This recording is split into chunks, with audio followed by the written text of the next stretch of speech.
TPS. Injector.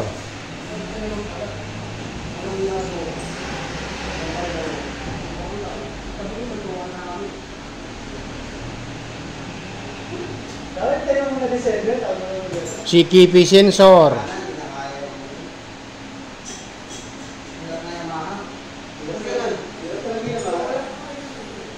Yan ang mga sakit dito, tatlo. Ano yun? Kailangan palitan na talaga. Di ba? Ang gagawin ko lang dito, re-reset ko lang yan. Oo. Pero kailangan ko nabilhan yun. Depende.